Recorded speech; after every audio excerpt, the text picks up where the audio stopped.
बिहार विधानसभा में anti paper leak विधेयक पास हो गया है।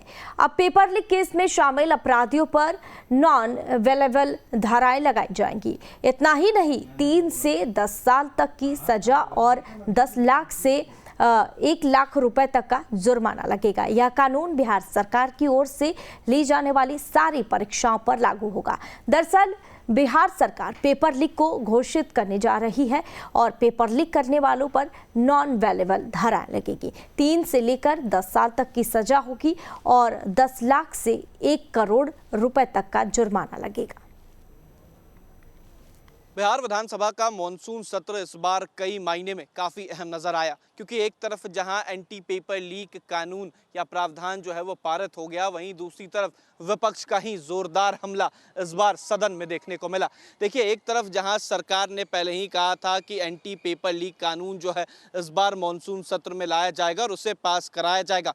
देखिए, ये पास होने के बाद कई अहम चीज़ें सामने आई हैं। इस पेपर लीक मामले में जो भी संलिप्त होंगे उन्हें जमानत नहीं मिलेगी, यानी कि इसमें सभी गैर जमानती होंगे।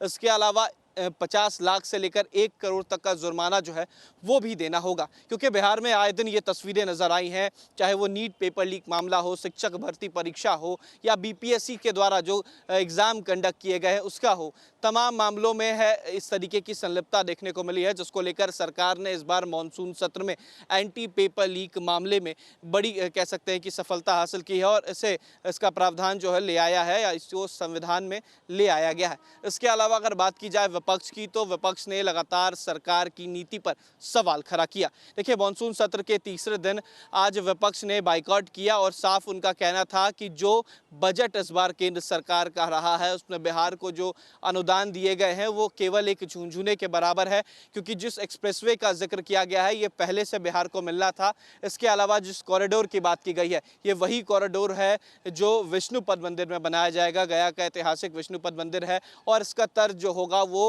बनारस का जो काशी विश्वनाथ मंदिर है वो होगा। इसके अलावा जो तमाम मुद्दे रहे हैं इस बार का, चाहे वो 9वीं सूची में डालने की बात आई हो, क्योंकि बिहार में जातीय गणना के बाद जो आरक्षण दिया गया था उसकी सीमा पर हाईकोर्ट ने रोक लगा दिया और उसके बाद लगातार विपक्ष ने तमाम बातें रखी और नीतीश कुमार ने ये तमाम बातें बताया और कहा कि किस तरीके से सदन में इसे लाया गया था और अब सरकार पहले ही केंद्र सरकार से अनुशंसा कर चुकी है कि इसे 9वीं अनुसूची में डाला जाए, ताकि इस पर अब सुप्रीम कोर्ट किसी तरीके का रोक नहीं लगा पाए। लेकिन आज के दिन में सबसे अहम चीज़ें रही, उसमें कहा जा सकता है कि जो नई पेपर लीक कानून बनाए गए हैं उससे सबसे ज़्यादा फायदा बिहार के युवाओं को होगा, देश के युवाओं को होगा और पेपर लीक जैसी घटनाएं अब नहीं होंगी।